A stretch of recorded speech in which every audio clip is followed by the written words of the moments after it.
Hello guys, good morning to all of you. I hope आप सब बहुत अच्छे होंगे। चलिए शुरू करते हैं अपना आज का करंट अफेयर सेशन अपने टुडे मोटिवेशन के साथ।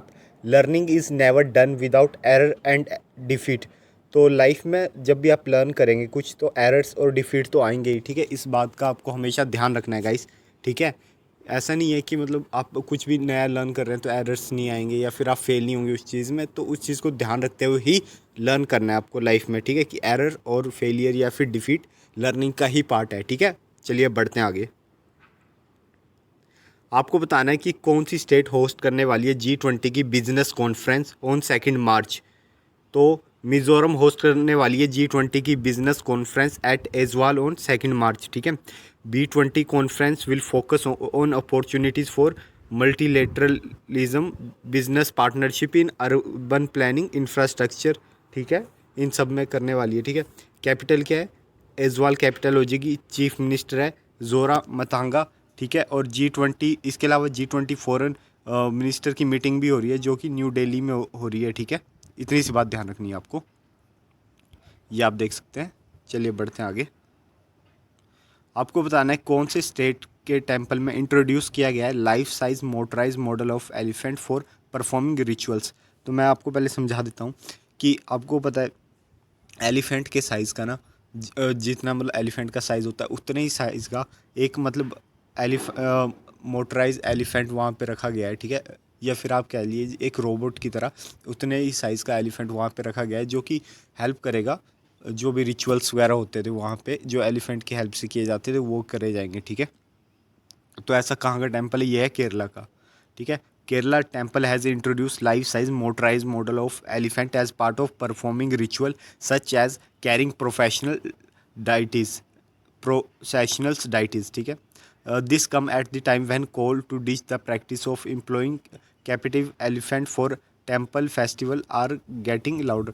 तो ये वही है कि जो मतलब पेटा ऑर्गेनाइजेशन है उसने कहा कि आप जो एलिफेंट्स को जब वहाँ पे रिचुअल्स होते हैं मंदिर वगैरह में, तो जो एलिफेंट्स को जो वहाँ बांध के रखते हैं उनके लिए वो कह रहे हैं कि इतना ज़्यादा नॉइस हो जाता है कुछ भी, तो उनके लिए प्रॉब्लम है, तो आप ऐसा मत कीजिए। तो ये जो मोटराइज एलिफेंट है, ठीक है, तो ये मतलब हिलता भी है क्योंकि बिल्कुल मतलब मोटराइज एलिफेंट है, ठीक है, मतलब रोबोटिक। तो थोड़ी बहुत मूवमेंट भी करते ये, ठीक है। The 11 foot tall robotic elephant जिसका वेट है 800 kilogram and made of an iron frame and rubber coating was donated to Irezpedli Sri Krishna Temple in Thrissur district by the people of ethical treatment of animals. PETA यानी कि, ठीक है, PETA की full form है people of ethical treatment of animal, ठीक है। तो इतनी सी बात आपको ध्यान रखनी है, ठीक है। और इनका मतलब जो वहाँ के फिल्म एक्टर है, ठीक है, उन्होंने भी पेटा के साथ हैंड ज्वाइन करके ये रोबोट डोनेट किया और इसकी कॉस्ट आई है 5 लाख रुपीज़, ठीक है। They hope this would help in holding in a cruelty free manner, ठीक है। ये आप देख सकते हैं फोटो में। ये है वो रोबोटिक एलिफेंट, ठीक है। चलिए बढ़ते हैं आगे। आपको बताना है कौन सी कंपनी ने अनाउंस किया है plan change it's brand identity for the first time in nearly 60 years. तो ऐसा करने वाली है एक ही ब्रांड, ठीक है, नोकिया, ठीक है। Nokia announced plan to change its brand identity the first time in the nearly 60 year, completely with the new logo as the telecom equipment make focus on aggressive growth, ठीक है। Nokia कहाँ की company है? Finish multinational company है, मतलब कि Finland की company है, ठीक है। इतनी सी बात ध्यान रखनी है। इस्टेब्लिश करी गई थी 1865 में, ठीक है। और नोकिया के हेड क्वार्टर कहाँ है? एस्पो फिनलैंड में। ऐसा कुछ नया लोगो होगा नोकिया का। चलिए बढ़ते हैं आगे। आपको बताना है कि जो नासा का जेम्स वेब टेलीस्कोप है उसने हाल ही में कितनी बड़ी गैलेक्सीज फाउंड करी है जो कि मिल्की वे की तरह मैच्योर है। तो इसका सही आंसर है 6, ठीक है। NASA James Webb telescope spotted 6 galaxies. NASA James Webb telescope has found 6 big galaxies. इतनी सी बात ध्यान रखनी है, ठीक है। और जो ये 6 बिग गैलेक्सीज है ये हमारी जैसे जो मिल्की वे गैलेक्सी है, ठीक है, इसी की तरह मतलब मैच्योर है। और बताया जा रहा है कि जो ये कब से एग्जिस्टेंस में है 540 million to 770 million years after the big bang ये एग्जिस्टेंस में आ चुकी थी, ठीक है। और आपको तो पता है यूनिवर्स की एग्जिस्टेंस है 13.8 बिलियन ईयर अगो से, ठीक है। और द यूनिवर्स वाज रफली 3% of the current age at the time. इतनी बात ध्यान रखनी है, ये देख सकते हैं आप। चलिए बढ़ते हैं आगे। Who take charge as the principal director general of PIB press information bureau. तो इसका सही आंसर है राजेश मल्होत्रा, ठीक है। Senior Indian information service officer Rajesh Malhotra take charge as principal director general of PIB, ठीक है।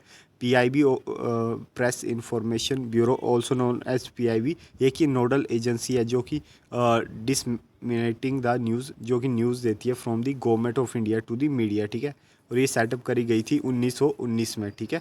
इतनी सी बात ध्यान रखनी है, ये आप देख सकते हैं। चलिए बढ़ते आगे। आपको बताना है अभी कौन सा एडिशन चल रहा है रायसेना डायलॉग का, ठीक है, जो कि दिल्ली में हो रहा है। तो यह है 8th Raisina dialogue. The 8th edition of the Raisina dialogue will be held in New Delhi, और प्राइम मिनिस्टर मोदी ने इसे इनोग्रेट किया, ठीक है। और एक ज़रूरी बात ध्यान रखिएगा कि प्राइम मिनिस्टर ऑफ इटली कौन है इस टाइम, जॉर्जिया मेलोनी, उन्होंने भी इनोग्रल सेशन ज्वाइन किया, वो भी इस टाइम इंडिया में आ रखी है एज ए चीफ गेस्ट, ठीक है। रायसेना डायलॉग उन्होंने भी अटेंड किया, ठीक है। और थीम क्या है इस बार की, तो है provocation, uncertainty, turbulence, lighthouse in the tempest, ठीक है। ये इस बार की थीम है। Raisina dialogue 2023 will be witness participation of कम से कम 100 कंट्री के रिप्रेजेंटेटिव इसमें पार्टिसिपेट किया है, ठीक है। रायसेना डायलॉग इंडिया के एक फ्लैगशिप कॉन्फ्रेंस है जो बात करता है किस चीज़ पे, जियो पॉलिटिक्स, जियो स्ट्रैटेजी पे बात करता है, और इसे ऑर्गेनाइज कराती है ministry of external affair in collaboration with observer research foundation के साथ मिलकर, ठीक है। और जो पास्ट 8 ईयर में Raisina dialogue has consistently grow in stature and profile to establish itself in one of the leading global conference on international affairs, ठीक है। तो वही है कि मतलब काफ़ी डेवलप हो चुका है, और ये अब लीडिंग ग्लोबल कॉन्फ्रेंस के तौर पे देखा जाता है, जो कि होती है इंटरनेशनल अफेयर्स पे, ठीक है। तो ध्यान रखिएगा। और इटली की प्राइम मिनिस्टर का नाम भी ध्यान रखिएगा, जॉर्जिया मेलोनी, ठीक है। ये आप देख सकते हैं, जॉर्जिया मेलोनी, ठीक है। रायसेना डायलॉग। चलिए बढ़ते हैं आगे। यूनियन कैबिनेट ने अप्रूव कर दिया है procurement of trainer aircraft from HAL for Indian air force. तो आपको बताना है कि वो कौन से ट्रेनर एयरक्राफ्ट है जो कि इंडियन एयरफोर्स के लिए अभी हाल ही में HAL से लिए जाएंगे। तो उसका नाम है 70 HTT-40 बेसिक ट्रेनर एयरक्राफ्ट, ठीक है। Union cabinet has approve procurement of 70 HTT-40 basic trainer aircraft from the Hindustan aeronautics limited for the Indian air force at the cost of 6,828.36 crore, ठीक है। तो इतने के अभी 40 बेसिक ट्रेनर एयरक्राफ्ट HTT इसका नाम है, ठीक है, प्रोक्योर किए जाएंगे, और ये आने वाले नेक्स्ट 6 ईयर में लिए जाएंगे, ठीक है। HTT-40 एक टर्बो प्रोप एयरक्राफ्ट होते हैं जो कि डिज़ाइन किए जाते हैं, design to have a good low speed handling qualities and provide better training efficiently. जो HTT-40 है इसमें कम से कम 56% जो है इंडिजीनियस ही कंटेंट होगा, जिसे बाद में बढ़ा के 60% कर दिया जाएगा। तो एक बूस्ट है यार मेक इन इंडिया को, और जॉब्स वगैरह जनरेट होगी इससे काफ़ी ज़्यादा। तो एक अच्छा इनिशिएटिव है, ठीक है। ये देख सकते हैं, ये है वो एयरक्राफ्ट HTT-40। चलिए बढ़ते हैं आगे। आपको बताना है कि इंडियन एयरफोर्स ने हाल ही में पार्टिसिपेट किया है एक्सरसाइज शिनुमेत्री। तो आपको बताना है शिनुमेत्री कौन सी कंट्री के साथ हुई है। तो शिनुमेत्री हुई है आपकी जापान के साथ, ठीक है। Indian air force is participating in exercise शिनुमेत्री in with the Japan air self defence forces, ठीक है। तो IAF का कंटीजेंट था जो उसने पार्टिसिपेट किया है एक्सरसाइज शिनुमेत्री 23 में, ठीक है, विद C-17 ग्लोब एयरक्राफ्ट के साथ, ग्लोब मास्टर, ठीक है। आपको पता है ना ग्लोब मास्टर काफ़ी बड़ा एयरक्राफ्ट है इंडियन एयरफोर्स का। एक्सरसाइज शिनुमेत्री 23 will be yet another step in the expanding defence cooperation between the two country as well for the IAF to operate in diverse environment across the globe, ठीक है। और आपको बताइए कि हाल ही में अभी Indian air force exercise desert flag 8 में भी जो UAE में चल रही है वहाँ भी गई थी पार्टिसिपेट करने, ठीक है। और एक्सरसाइज कोबरा वॉरियर में भी जो यूनाइटेड किंगडम में हो रही है वहाँ भी गई हुई है, ठीक है। और इसके अलावा भी एक्सरसाइज शिनुमेत्री, तो 3 जगह एक साथ ही इंडियन एयरफोर्स अभी पार्टिसिपेट कर रही है, ठीक है, 3 एक्सरसाइज में। तो ध्यान रखिएगा कि जापान में, UAE में। और जो डिजर्ट फ्लैग और कोबरा वॉरियर है ये तो मल्टीलैटरल एक्सरसाइज है कि इसमें बहुत सारी कंट्रीज पार्टिसिपेट कर रही है, लेकिन एक्सरसाइज शिनोमेत्री सिर्फ इंडिया और जापान की है। तो इतनी सी बात ध्यान रखनी है।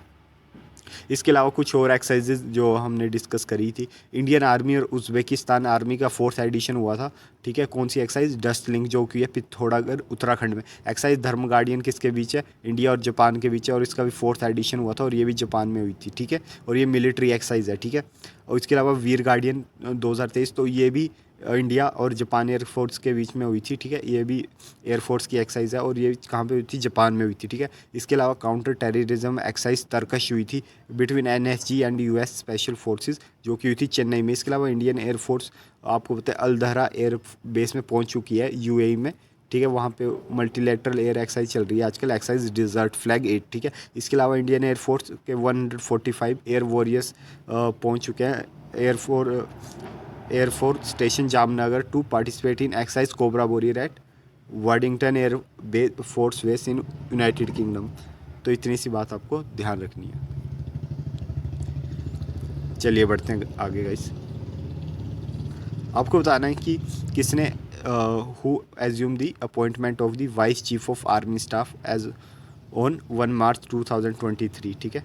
तो vice chief of army staff कौन बन गया? तो lieutenant general MV Suchindra Kumar has assume the appointment of vice chief of the army staff on 1 March 2023, ठीक है। ये सैनिक स्कूल विजयपुर और नेशनल डिफेंस एकेडमी के एलुमनी रहे हैं, ठीक है। और ये कमीशन हुए थे इनटू 1st असम रेजिमेंट इन जून 1985, ठीक है। तो इतनी सी बात ध्यान रखनी है, ये आप फोटो में देख सकते हैं। चलिए बढ़ते हैं आगे। आप बताने कौन सी country, which country host first meeting of the governing body of BIMSTEC energy centre. तो बिम्स्टेक एनर्जी सेटिंग की पहली मीटिंग कौन होस्ट करने वाला है? तो ये करने वाला है इंडिया, ठीक है। India hosted the first meeting of the governing board of BIMSTEC energy centre on 27 Feb 2023 at Shangri-La hotel Bengaluru, ठीक है। बेंगलुरु में ये मीटिंग हुई है किसकी? बिम्स्टेक गवर्निंग बॉडी, ठीक है, ऑफ एनर्जी सेंटर। तो श्री अजय तिवारी जो कि एडिशनल सेक्रेटरी है, ठीक है, मिनिस्ट्री ऑफ पावर के, वो चेयरपर्सन थे of the governing body of BEC के, ठीक है, बिम्स्टेक एनर्जी सेंटर, ठीक है। और there was active participation from all BIMSTEC countries. कौन कौन सी है BIMSTEC country? Bangladesh, Bhutan, India, Myanmar, Nepal, Sri Lanka, Thailand, ठीक है, along with BIMSTEC secretary. India की आपको बताया कि neighbourhood first and act east policy है, were be highlighted during the meeting, ठीक है। और Shri Ghanshyam Prasad chairperson CEA was nominated as the first executive director of BIMSTEC energy centre. ये आप देख भी सकते हैं। चलिए बढ़ते हैं आगे। ज़ीरो डिस्क्रिमिनेशन डे 2023 ऑब्जर्व किया गया है 1 मार्च को। तो आपको बताना इसकी थीम क्या है? तो इसकी थीम है सेव लाइफ्स डिक्रिमिनलाइज, ठीक है। तो ये इस बार की थीम है ज़ीरो डिस्क्रिमिनेशन डे की। तो इतनी सी बात आपको ध्यान रखनी है। ये देख सकते हैं आप, ज़ीरो डिस्क्रिमिनेशन डे, थीम है सेव लाइफ डिक्रिमिनलाइज। चलिए बढ़ते हैं आगे। G20 की मीटिंग हो रही है, ठीक है, on anti corruption working group. जो मतलब एंटी करप्शन वर्किंग हुआ ग्रुप है वो मीटिंग कंडक्ट करा रहे हैं G20 की। तो ये कहाँ पे हो रही है? तो ये हो रही है आपकी गुरुग्राम में, ठीक है। G20 meeting of anti corruption working group began in Gurugram और around 100 represented will be the part of the detailed discussion on strengthening the international anti corruption mechanism. तो इतनी इस बात आपको ध्यान रखनी है। देख सकते हैं आप गुरुग्राम में। चलिए बढ़ते हैं। सो गाइस, आई होप आपको लेक्चर पसंद आया होगा। मिलते हैं कल सुबह 6 बजे अपने करंट अफेयर सेशन में। तब तक टेक केयर।